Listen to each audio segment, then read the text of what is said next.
So in this week's video, I'm going to be jumping back into Azrial creation and discuss why I'm returning to Azrial creation for phase 3, having taken a break for nearly 5 or 6 months. But without any more rambling, let's just jump right into the video of why I left and why I'm returning for phase 3. Now, one of the main reasons I'm coming back is due to there being meaningful PvP systems introduced in this phase. During the latest live stream, we got introduced to a new system Azrial creation is bringing in for P3, which is Dynamic Lawless Zones, a lawless open world battlegrounds as they used to be called. This is where POIs, or points of interest within the world of Veda, will become lawless on a rotating schedule. So this means places like Carthens, Ruins of Cephalion, Church of the Seven Stars and many more will become PvP zones. While they're in the lawless mode, the POIs will offer better loot and XP since they're now higher risk to be in. There'll be a warning 1 hour before the incoming change, so players will never get caught off guard, and when the lawless period begins, it'll flag players as combatants in that area. That means if you PvP in that area, there'll be no corruption upon killing a player. The lawless state will last a few hours before returning to its normal state. Honestly, I think this is a step in the right direction for actually bringing PvP into the game and getting players involved with it, as it is meant to be an open world PvP right now, but it's non-existent and it was pretty awful at the end of phase 2. There's no incentive to do it, but opening up zones to be lawless for a few hours and giving better loot really does incentivize players to take part in it, and it reminds me of how Archage did open world PvP using the Peace, War and Conflict systems, and it still works super well on Archage and AA Classic to this day. So Intrepid's introducing the new crate system, which is basically Archage trade packs. There'll be 5 types of crates, however one will be coming post phase 3. So we have commodity, construction, personal and relic crates, with resource catch crates coming in future. Crates are going to be physical objects that you carry in your back, which will give you a movement penalty, so basically slow you down. Think how trade backs are carried on your back in Archage and slow you down. However, you still can get involved in combat when carrying the crate, because other people are gonna see you carrying that on your back. So construction crates will be how nodes progress. They'll be used to build structures within the node. When none of the nodes are leveled, they can be crafted at artisanship, POIs, points of interest, and then later on there'll be node specific buildings called the construction house, where you'll be able to craft them. If you've ever built a building on Archage with the lumber trade pack, it sounds like they'll work very similar to that. To be able to upgrade the construction building, you will need to build the service building that it needs. So you can also check out my other videos on my playthrough of Ashes with going running a node and I was the maid and whatnot, so go and check out that series if you're a bit confused on these things work. Commodity crates, which are what you've been transporting in your caravans the past 2 phases, will now be crafted rather than bought and will now offer additional rewards apart from gold, such as node currency, reputation and crafting materials. If you log out or die with a crate on your back, it'll drop on the floor, which allows other players to pick up the crate. If a player simply picks it up, it will not flag them. However, if they open it with a crowbar, upon the success of opening the crate, it will flag them for PvP. There will also be a new mount introduced with this system called a mule, which will carry 2 additional crates, meaning you can carry a total of 3 crates. The mule will not be ready for the start of phase 3, but it will be introduced very shortly after the start of phase 3, and hopefully there's no delay in that, because it seems like something we need to make this work correctly. There'll be 4 types of commodity crates currently. So there'll be market commodities. These are the commodities we already have from the hunting lodge, and these will give gold. The citizen commodity, these turn node currency into gold. The guild commodity, this is also in game currently and will give resources, gold and guild XP. The node commodity, these are made using glint and resources,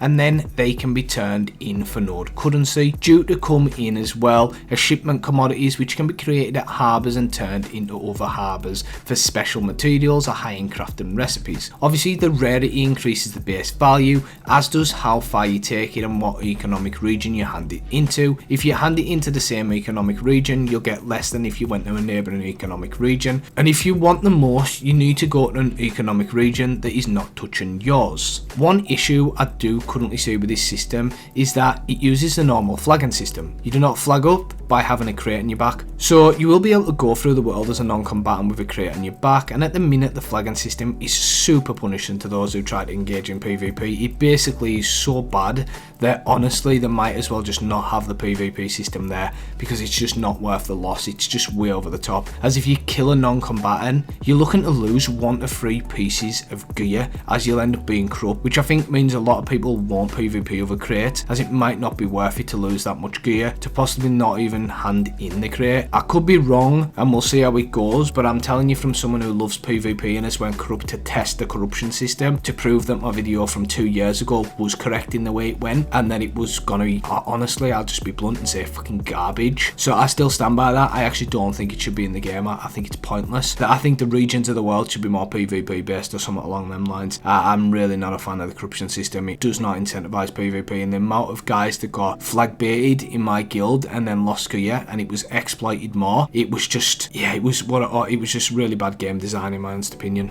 So another thing we're getting drawn back into as a guild, and one of the final reasons why I'm coming back, is to test the guild systems. When we left, there was not much to it. So in phase 2 they did give the guilds levels, and in phase 3 they are improving upon this. The first thing they're doing is rebalancing the XP for guild levels, as it was so stupidly ridiculous and grindy. The earlier levels will now be easy to get, but the higher levels will be grindy. Kinda makes sense. That's how you'd think it should have been from the get-go. They're also changing the guild tree into a point spending system, so you don't have to get stuff you don't want as much, and making it much more flexible. Now every few levels you'll get a special point. This point will let you specialize your guild into what you really want to target. Some examples of this were player size for those looking to increase their numbers and become more zergy, or for smaller guilds, player stats, PvE bonuses and PvP bonuses. They're also introducing ways to get guild XP rather than it just being via guild commodities and crafted consumables from specific drops. During phase 3, so not at the start, they're going to introduce weekly guild activities that the guild leader can select, similar to mayoral commissions. However, you won't have to go and accept these quests. If you do the activity that is chose, it'll just passively contribute to it, so you'll also get a personal reward for taking part in this. Much better way of doing it, and I agree with this. They'll also be introducing guild storage in phase 3, however more will be added to it throughout phase 3. For the guild item storage, this is global and can be accessed from any node, which is brilliant. However, your guild will have to essentially choose a home node for material storage. When they introduce guild housing and patron guilds, these will unlock further storage too. Down the line, they'll also introduce transaction logs, so you can see exactly who is doing what and when. These are all great implementations that the game really needed, and I honestly can't wait to get in and test them. But if you are looking for a guild that's semi-hardcore to hardcore, committed to pushing all content, actually working together and being in VCs, which is mandatory when you're on the game. Not for everyone, so you know, don't play if it's not for you, but we did smash it. You don't have to take my word. Go onto my YouTube, the other videos there, you can have a look at them and you can see if it's for you, and vice versa. And if you're interested in that, drop an application in the Discord on the welcome form, and then we'll go from there. But as always, I really do appreciate you watching the video. I'm looking forward to getting back into Ashes and hope they've corrected a lot of the mistakes. Drop a like on the video, hit that subscribe button, really does help, and let me know your thoughts below. But I will catch you guys in the next videos. Cheers.